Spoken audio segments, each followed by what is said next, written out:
met on the other side of town where you used to live. You told me a secret I can't forget. That's the reason I left you. Never could foresee the things would turn out the way they did. Your stories weren't just stories after all. You and I both had it wrong. Now picking up the pieces one by one, I'm done. This whole thing is so bizarre. Bonjour tout le monde, j'espère que vous allez bien, que vous êtes en pleine forme. On est mardi aujourd'hui, on a un temps mitigé, on a l'impression, il fait bon hein, mais il fait comme nuageux, c'est comme couvert. Il n'y a pas de soleil on va dire. Alors là j'allais me mettre en cuisine, j'ai fait mes routines, là il me reste 2-3 trucs à faire, mais je voudrais faire une focaccia pour ce soir. Le repas de ce soir c'est du jambon cru avec une salade de tomates du potager avec de la mozzarella. Donc je me suis dit qu'une focaccia ça irait trop bien avec. Et comme il faut le temps qu'elle lève bien cette focaccia, je vais la préparer tout de suite puis je continuerai mon ménage un petit peu après. Alors focaccia c'est une simple pâte à pain on va dire, en fait c'est exactement les mêmes ingrédients qu'un pain classique, donc de l'eau, du sel, de la levure, de la farine. Le seul truc c'est c'est une pâte qui est et il y a de l'huile d'olive, beaucoup d'huile d'olive, alors pas beaucoup dans la pâte mais beaucoup pour après la mise en place parce que c'est une pâte qui est un peu, en fait elle va être un peu comme frite dans l'huile. Alors c'est pas dans une friture parce que ça cuit au four et tout hein, mais comme il y a beaucoup d'huile ça apporte un croustillant à la pâte comme si qu'elle avait frit un petit peu. Donc il y a pas mal d'huile d'olive au dessus et après et en dessous et on peut mettre plein de garnitures, enfin après on la garnit comme on veut. Le seul truc c'est que par rapport à une pâte classique c'est que c'est une pâte qui est très hydratée, un peu comme la ciabatta. Donc elle est alors pas difficile à travailler parce que justement comme on apporte beaucoup d'huile d'olive à la fin de la recette pour la travailler, c'est une pâte qui est assez grasse en fait et du coup qui se travaille très bien, qui colle pas aux mains, mais c'est pas une pâte que vous allez pouvoir façonner, vous voyez, comme un pain. C'est pour ça que ça fait plat quoi en fait, comme c'est très hydraté elle s'étale facilement quoi en fait. Alors je vous dis les ingrédients et on va la faire ensemble. Du coup c'est une recette que vous pouvez très bien faire sans batteur électrique, sans pétrisseur électrique. Elle a pas besoin d'avoir beaucoup de pétrissage, c'est plutôt ensuite les rabats, enfin je vais vous montrer, mais vous pouvez très bien la mélanger avec un fouet par exemple assez solide, vous voyez, ou si vous avez ce genre de fouet, c'est un fouet pour les pâtes. Attendez, je vais vous montrer, j'en ai un ici, hop, que je le retrouve dans mes tiroirs, je l'ai mis ici, hop, alors je l'avais mis ici. Où es-tu? Je cherche encore tout, et puis en plus il y a deux moments je range quelque chose à une place et Greg en a besoin ou l'utilise et il va le ranger mais à une autre place et du coup ben, je le trouve plus après. Et là c'est ce qu'il y a. En fait c'est un fouet, comment vous dire, ah il est ici. Ça fait ça. Ça fait un rond comme ça et c'est pour les pâtes. Je vais l'utiliser, tiens. Hop. Donc du coup, il vous faut 420 ml d'eau tiède. Alors moi je vais utiliser une farine à pain T65. Donc si vous utilisez plus une farine classique T55, mettez moins d'eau. Mettez 40 ml, quitte à rajouter un tout petit peu en plus après. Mais mettez oui à peu près 400 ml d'eau, voire un peu moins, quitte à en rajouter après. Donc pour moi, qui va utiliser une farine T65, je vais avoir besoin de 420 ml d'eau tiède. J'utilise de la levure fraîche, mais vous pouvez utiliser de la levure séchée.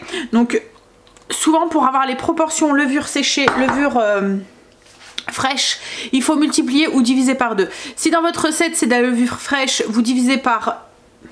pas par 2, par 3. Vous divisez par 3.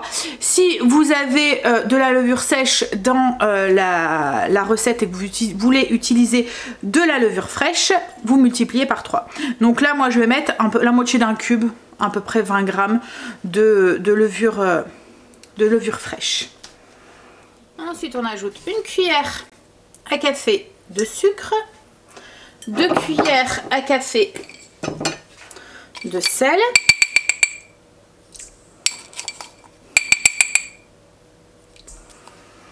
et une cuillère à soupe d'huile d'olive. Alors de l'huile d'olive, vous allez en avoir encore besoin au moins de 6 cuillères à soupe pour le reste de la recette ensuite. Mais là, dans la pâte, on n'en met que une. On va déjà mélanger ça pour diluer la levure. Et on va ajouter du coup nos 500 g de farine.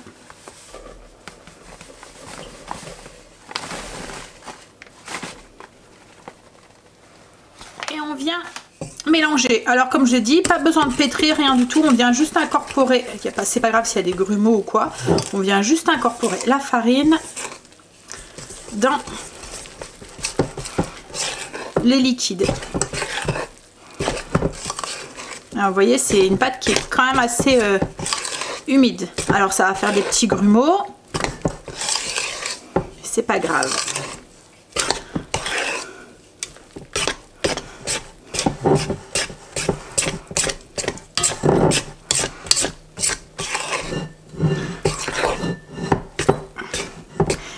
Et voilà, là je vais prendre ma corne, si je la retrouve, si Greg l'a remis au bon endroit, c'est lui qui a vidé le lave-vaisselle ce matin. Elle est là, yes. Et on va juste nettoyer, vous voyez le contour du bol, un petit peu. On vient rabattre comme ça pour que tout soit bien ensemble.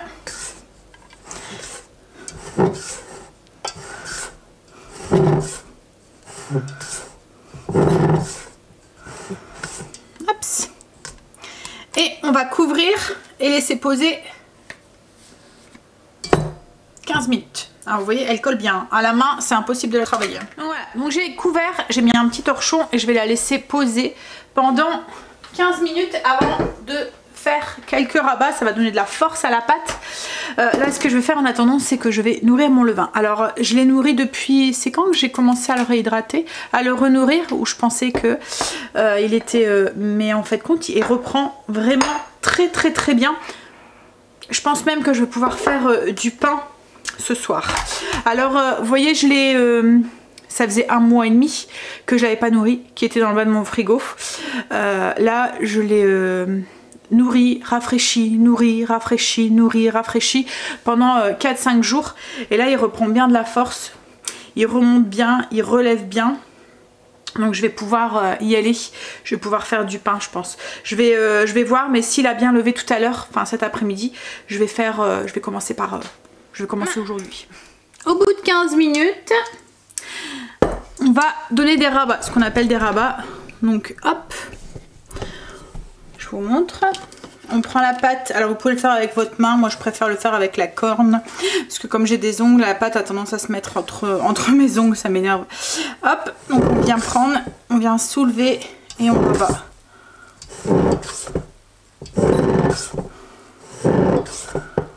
Hop. On fait ça tout le long. On essaye de bien soulever la pâte. Alors moi j'ai l'impression qu'elle est un tout petit peu trop hydratée par rapport à ma farine. C'est pour ça que je vous dis faites attention à l'eau. Mettez-en moins, quitte à en rajouter après. Mais bon ça va aller, hein, même si elle est trop hydratée, c'est pas grave. Voilà. Donc là une fois que les rabats sont faits, on remet un petit torchon. Et on relaisse lever pour 15 minutes. En attendant, ce que j'ai fait, c'est que j'ai nourri mon levain, comme je vous ai dit, et j'ai fait mon canapé. J'ai passé l'aspirateur dessus. Là, je vais aller faire le coin TV. Ça, c'est le genre de truc que je fais tous les jours, parce que ça m'énerve quand je vois la poussière qui se met. Puis là, avec les travaux, elle continue encore à retomber. C'est une horreur. Et comme tout est noir, la télé, les box et tout, c'est noir. Donc du coup, ça se voit vite dessus. Alors cet après-midi je vais voir avec Greg, enfin ce que Greg a le courage de faire et ce qu'il a envie de faire, mais on bouchera peut-être les trous qu'il peut avoir sur les murs voyez des anciens cadres et tout. Là, celui-là, en fait, avant, il y avait tout un mur de cadres, là où il y a la fausse horloge. Et en fait, il y a plein de trous. Donc, je voudrais les reboucher avant de mettre en peinture. Donc, je verrai avec Greg, mais peut-être qu'on fera ça. Reboucher les trous. Et sur ce mur là-bas, où il y a les cartons, c'est la même chose. Il y avait en fait un meuble qui avait comme une petite vis qui sortait. Et quand on l'a mis, on a abîmé. Enfin, ça fait comme une ligne. Enfin, c'est léger, hein, mais voilà. Je me dis autant le reboucher avant de mettre en peinture. Donc, on verra peut-être pour faire ça. Puis, du coup, on ne pourra pas mettre en peinture aujourd'hui parce qu'il va falloir attendre que ça sèche. On fera peut-être... je sais pas, autre chose en fonction du courage qu'il y a et en fonction de la journée qu'il y a eu. Hier, il a dit c'était une journée de reprise, mais alors il y a plein de trucs, plein de merdouilles qui arrivaient. Tout le monde est, voilà, de tous côtés.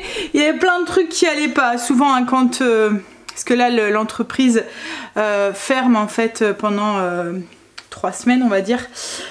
Donc du coup tout est à l'arrêt et quand on reprend, quand on remet tout ça en route, il y a toujours un truc qui va pas. Il m'a dit il y avait même un endroit dans l'entreprise, il n'y avait plus d'électricité. Il comprenait pas, il y avait sûrement un truc qui faisait tout disjoncter en fait, mais du coup il était pris de partout. Mais bon, j'espère qu'aujourd'hui ça ira mieux. Hop.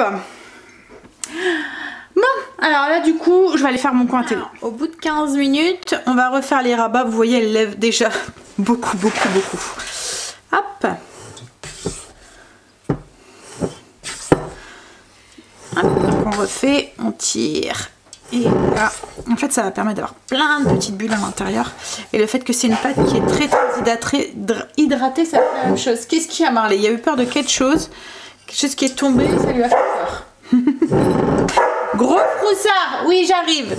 Donc une fois que les rabats sont faits, on va venir mettre un petit torchon et cette fois-ci on laisse lever pendant 1 heure. Elle doit bien gonfler, bien doubler de volume, même tripler de volume. Après je dis 1 heure, mais si ça tombe ça mettra moins de temps. S'il fait chaud, la pâte va lever beaucoup plus vite, hein. Hop là. Donc ça je mets de côté et là je vais faire le repas pour ce midi. On a plein de courgettes au potager et Greg m'avait ramené des grosses courgettes. Moi c'est pas que j'aime pas les grosses. Ce qu'il y a, c'est que quand on les creuse, il y a beaucoup de... Enfin, quand on les coupe, il y a beaucoup de gros pépins que c'est pas très agréable à manger.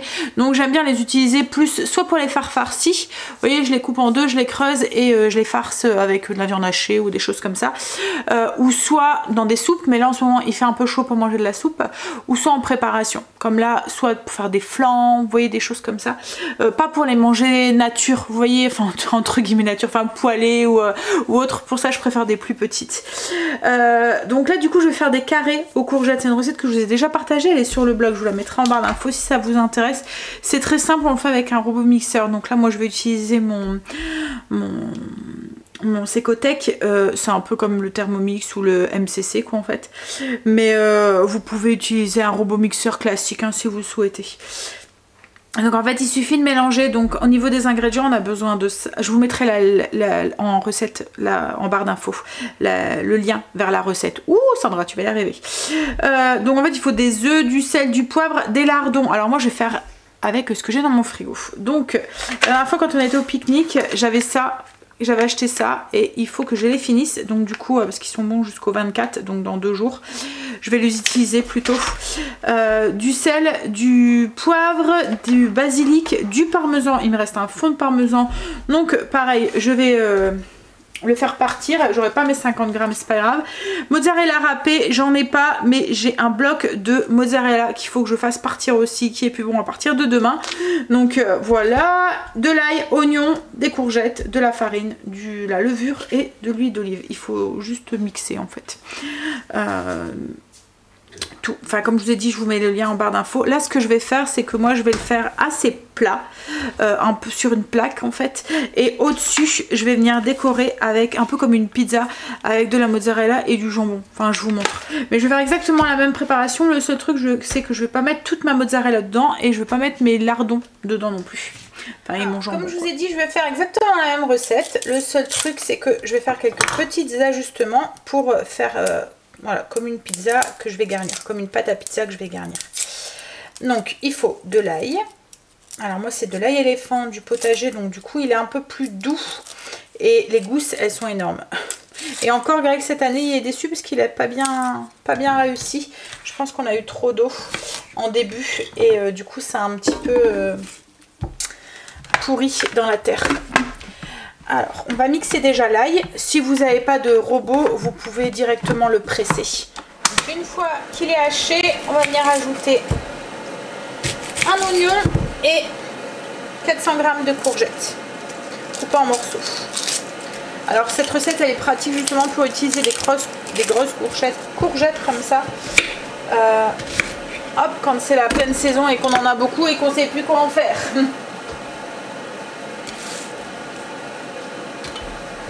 Alors moi c'est une claire là, mais vous pouvez utiliser la couleur que vous voulez. Hein. Moi elle est blanche, mais...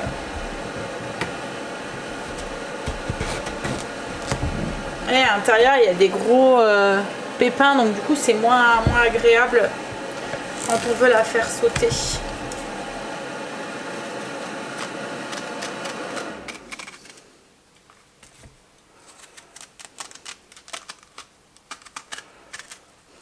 Il m'en reste, elle est tellement grosse que voilà. Mais je la garde demain, je pense que j'ai mes beaux-parents qui viennent demain après-midi pour voir la cuisine et tout. Donc je pense que je vais faire un cake courgette citron pavot, recette qui est sur le blog. Je ferai ça demain matin sûrement. Alors du coup, j'ai mis mes courgettes et on va venir mixer ça avec l'oignon. Voilà, donc c'est mixé, je vais juste mixer un tout petit peu plus que je fais d'habitude.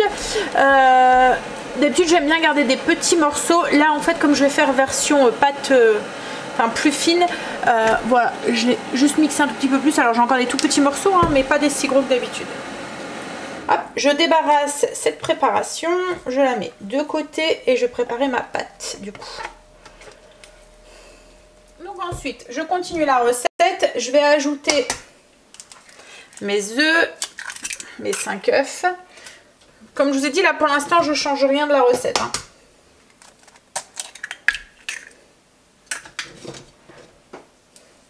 Je vais ajouter la farine, donc 150 g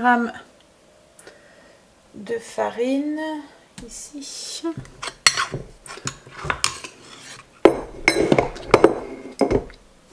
Toi tu tombes pas.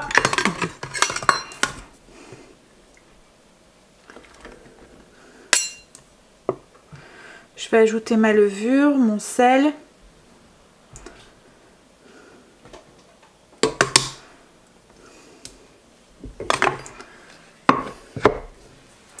Les feuilles de basilic qu'on a ciselées. Une cuillère à café de levure et aussi un peu de poivre. Hop. Alors dans la recette il faut 50 g de parmesan. Moi j'ai plus 50 g. Je vais vous dire combien j'ai, mais je dois avoir l'équivalent de 2 cuillères à soupe. C'est juste pour finir le paquet et éviter qu'il rancisse. J'avais acheté ça pendant les travaux. C'est pas le genre de parmesan qu'on achète d'habitude, on achète en pointe. Ouais, donc il reste 15 g de parmesan. Hop, et je vais ajouter un morceau de mozzarella. Alors logiquement c'est 100 g. Et en fait le reste je vais venir l'ajouter au dessus, je vais venir le râper au dessus. Donc je vais, là c'est un truc de 400 g. Je vais rajouter directement dedans comme ça. Ouais, donc j'ai mis 100 g. Et je vais venir mixer tout ça. Si je retrouve, voilà, mon truc.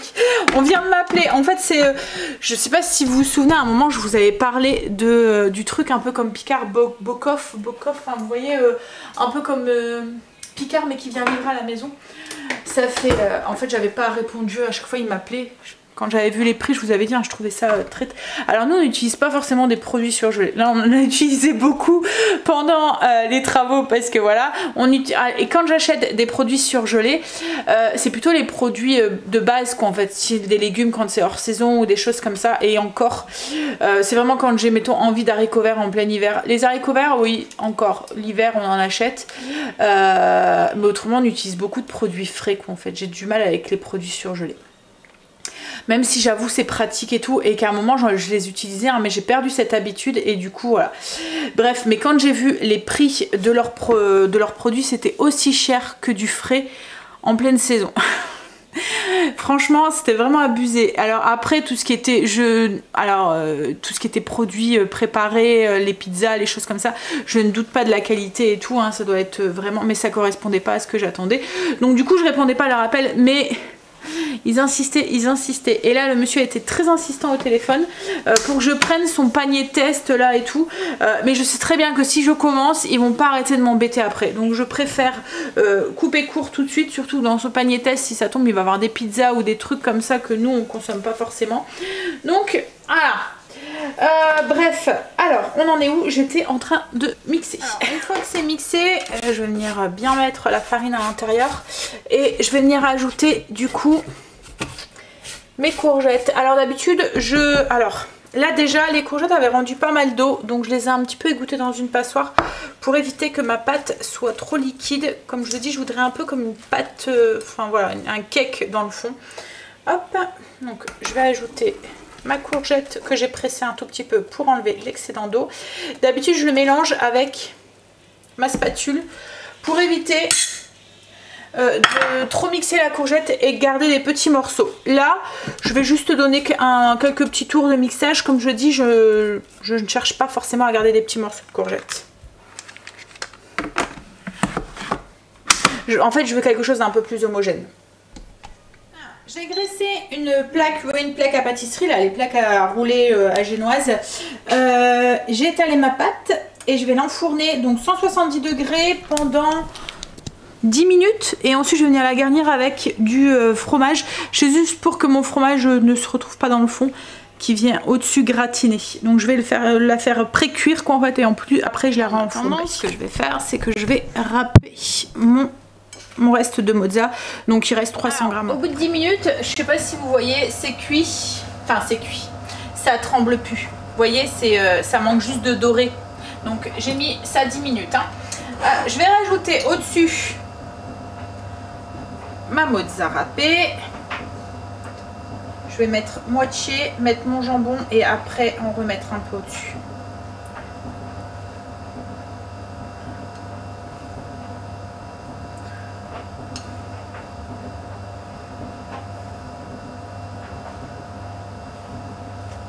Hop, je vais venir mettre mes tranches de jambon.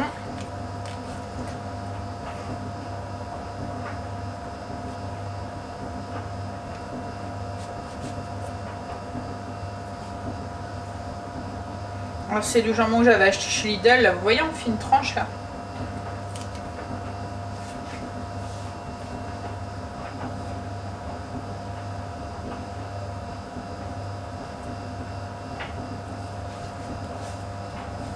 Ce que je vais faire aussi, c'est que je vais ajouter un petit peu d'origan au-dessus. Alors c'est vrai qu'on aurait pu aussi mettre du coulis de tomate, ou enfin pour faire vraiment comme une pizza quoi en fait. Vous voyez, un petit peu de coulis de tomate sur le dessus. Mais bon, là ça ira très bien comme ça. Hop. Même des tranches de tomates ou quoi, on aurait pu mettre aussi. Allez. C'est de l'impro total, hein. Je fais avec ce qui reste dans mon frigo. Là ça retourne au four, donc je vais remettre 10 minutes jusqu'à ce que ça dort bien et que ça finisse de cuire. Ma pâte à focaccia qui a bien triplé de volume, vous voyez, elle est bien hydratée, elle tremble. Donc là on va pouvoir s'en occuper. Alors moi j'ai décidé de la faire avec de l'ail, des flocons de sel. Je sais pas si vous connaissez à l'ail, ça vient de... Alors c'est Ikea qui fait ça. Ça fait vraiment du sel comme on a dit... C'est du sel pyramide en fait, c'est un sel qui est naturellement en forme de petites pyramides. Je sais pas si vous allez voir, je vais essayer de vous montrer. Je vais essayer de faire la pointe. Ça fait comme des flocons de neige et il est en forme de... Quand on arrive à en attraper un entier, ça fait comme une petite pyramide. Alors il existe à plusieurs parfums. À Ikea en fait c'est 3 petites boîtes ou 4 petites boîtes. 3 je pense, nature, aux champignons, à l'ail et un fumé. Donc 4 petites boîtes comme ça. Voilà, c'est dans le rayon vaisselle souvent qu'on le trouve ou à l'épicerie. Hop, alors du coup, ce qu'on va faire, donc je vais faire avec ça pour parfumer un petit peu et puis du romarin mon étagère à herbes aromatiques. Alors déjà on va bien huiler notre plaque. On va en mettre pas mal. Ça c'est mon four. Je vais aller voir où est-ce que ça en est. J'ai rajouté 6 minutes parce que je trouvais qu'il manquait un petit peu de cuisson. C'est pas encore assez doré. Hop, toujours à 170 degrés. Donc là, je vais venir mettre ma pâte à focaccia sur l'huile.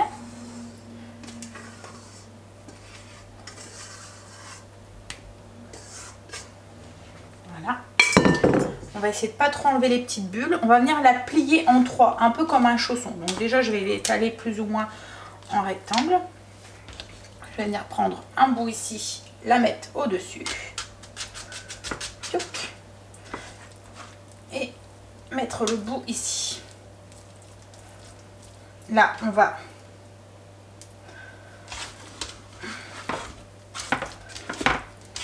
faire la même chose de ce côté ici. Comme un portefeuille. Voilà. Et là, on va venir la retourner pour mettre les pliures en dessous. Là, on va prendre sa bouteille d'huile. On va se laver les mains avant.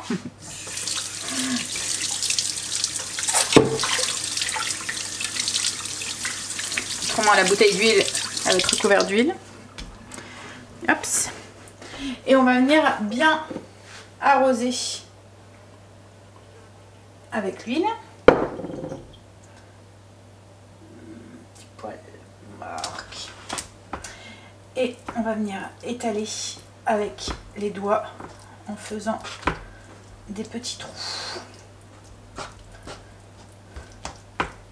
Alors vous voyez comme elle est très huileuse, et ben elle frit en fait un petit peu.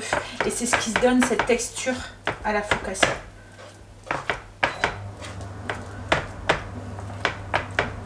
Le croustillant avec le moelleux au milieu.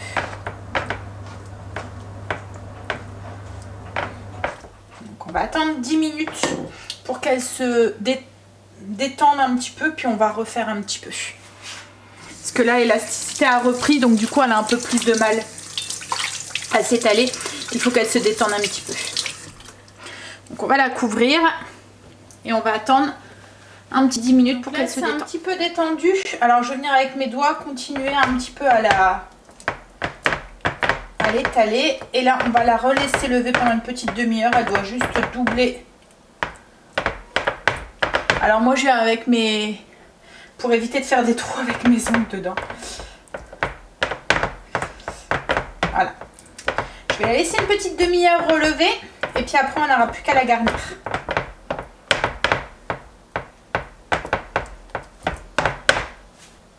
J'ai sorti mes pseudo carrés de courgettes du four. On va manger ça avec une petite salade. J'attends que Greg revienne. Je vais vous la couper. Je vais vous montrer. Je vous montre du coup. Il y en a un qui est foufou parce que son maître vient de rentrer. Je vous montre l'intérieur. Voilà. Ça fait comme une petite pâte avec une garniture au-dessus. On avait fini de manger. C'était très bon. Alors... les enfants et Greg ont trouvé qu'il manquait juste, vous voyez, le petit coulis de tomate comme je vous ai dit. Je pense que la prochaine fois quand j'en referai, je referai un peu avec coulis de tomate style pizza, mais c'était très bon. Avec une petite salade, c'est parfait. Et ça fait partie des courgettes. Alors du coup, ma focaccia avait bien relevé. J'ai embauché Stécie parce qu'elle n'a pas d'ongles. Donc du coup, je lui ai demandé, j'ai remis un filet d'huile d'olive. Je lui ai demandé de faire mes petites piques. Du coup, on a les belles bulles là, vous voyez, de la focaccia là qui ressort. J'ai émincé un petit peu mon romarin. Je l'ai mis au-dessus. Et j'ai mis mes petits cristaux de sel. Et là du coup je vais mettre la position de mon four pour le pain. Et je vais mettre à 230 degrés pour qu'elle soit bien saisie. Et bien croustillante et moelleuse à l'intérieur. La focaccia qui est cuite. Elle est trop belle. Et elle a l'air d'être toute moelleuse. Là maintenant un peu de lecture, un peu de repos. Avant d'attaquer un petit peu de bricolage. On va essayer de continuer un petit peu ce livre. J'ai eu de la chance, je viens de téléphoner au dentiste pour... en fait, Angel avait... je voulais prendre rendez-vous pour nous pour refaire un petit bilan. Mais Angel m'a dit qu'il avait mal à une dent. Donc du coup...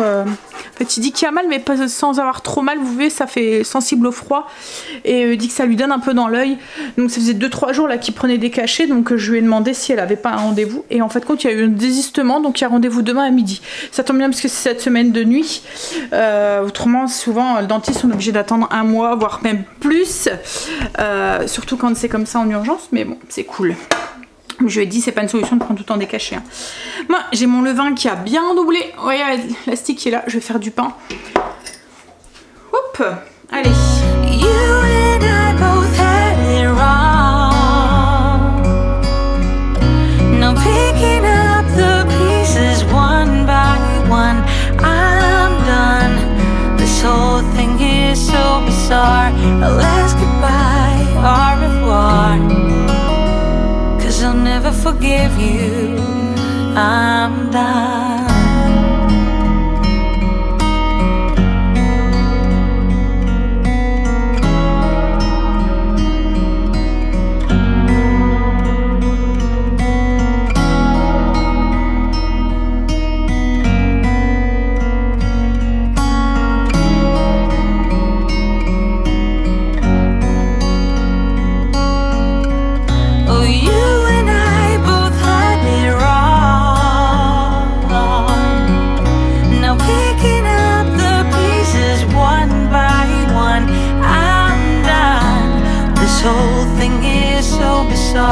Let's goodbye, au revoir. 'Cause I'll never forgive you. I'm done. I'm done. I'm done.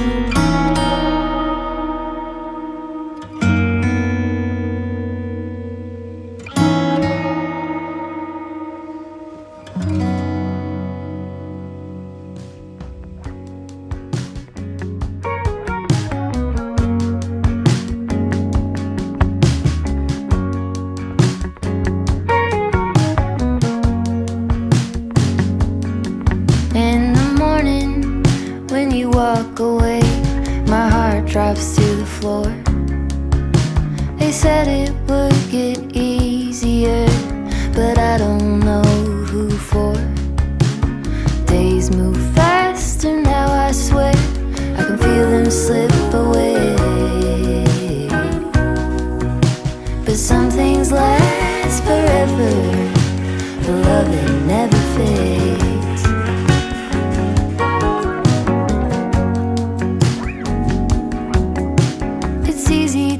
Make promises for the young and free, but you kept every word you said, and you stayed true to me. We lean into the great beyond, there's more love yet to make. 'Cause some things last forever, but love that never fades.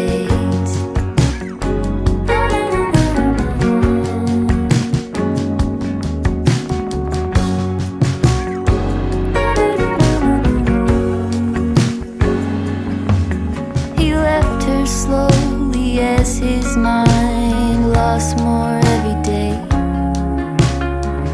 Quietly she walked beside and tended in her way. Now the bed he built for two is cold, but her memories have stayed. Because some things last forever, the love that never fades.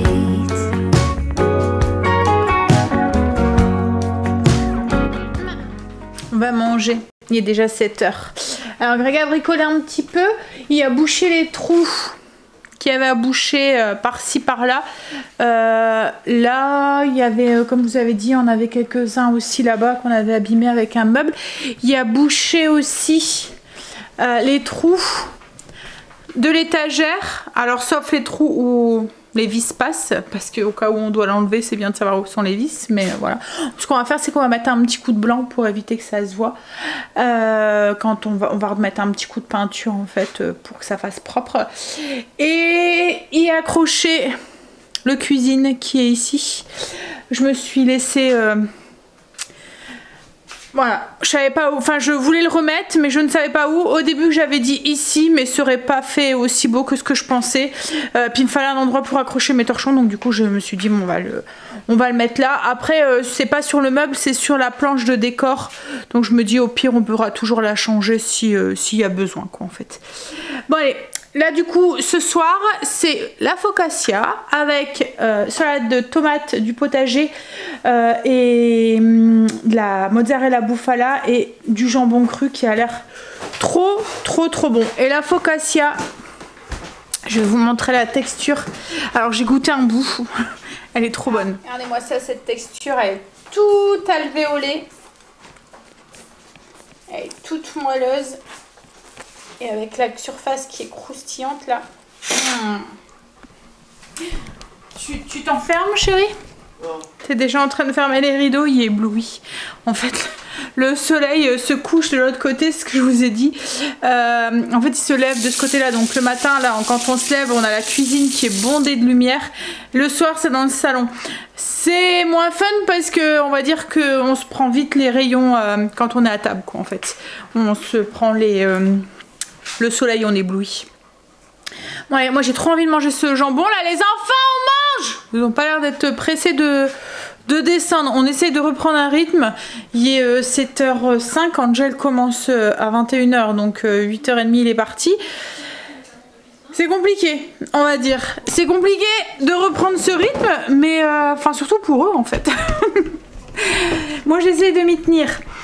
Allez, on va les manger. Peut-être que si je m'attable, ils vont peut-être venir. Je vais tout manger! En fait, ce qui les fait descendre, c'est... Je vais couper le wifi! On a fini de manger. Ça fait un moment. On s'est prélassé un petit peu. Greg nous a mis un film. Enfin, je sais pas si c'est un film ou une série. Bon, je ne regardais pas... C'est plutôt lui qui regardait. Enfin, moi, j'ai pas trop suivi. Tout ce que j'ai compris, c'est qu'ils donnent des années de leur vie pour avoir des sous. Non, elle était très bonne cette focaccia. Je vous la conseille. Il fait un peu sombre là. Les jours commencent à raccourcir. Hein. Echo, allume les lumières de la cuisine. D'accord. Commence à bien raccourcir. Ça y est, 8h30 là. Commence à décliner le soleil. Echo, stop! Et Greg est parti du coup conduire son fils et en même temps promener Marley. On reprend les petites habitudes de la balade du soir. Alors il allait balader un Marley, je vous rassure. Hein. C'est juste qu'il y allait pas à 8h30 du soir. Enfin, on n'y allait pas à 8h30 du soir. Bon. Allez, moi ma petite douche m'appelle, je vais aller me doucher et puis on va essayer d'aller faire un gros dodo.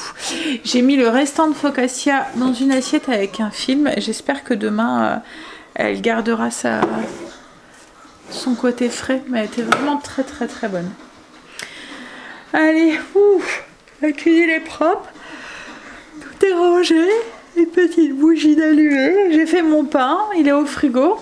On va tester demain la cuisson. Alors je sais pas si je le fais cuire en cocotte comme je fais d'habitude ou si je teste de le faire cuire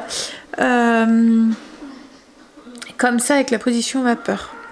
Mais j'ai peur comme j'ai des très bons résultats avec la cocotte, j'ai peur de louper mon coup en fait. Je pense que je vais d'abord commencer à bien cerner le four et puis après je testerai. Bon allez, petite tisane, une bonne douche et un gros dodo.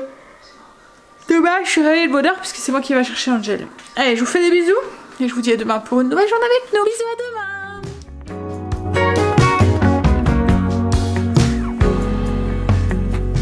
Dishes and tears, I'm standing here. I know it sounds cliche.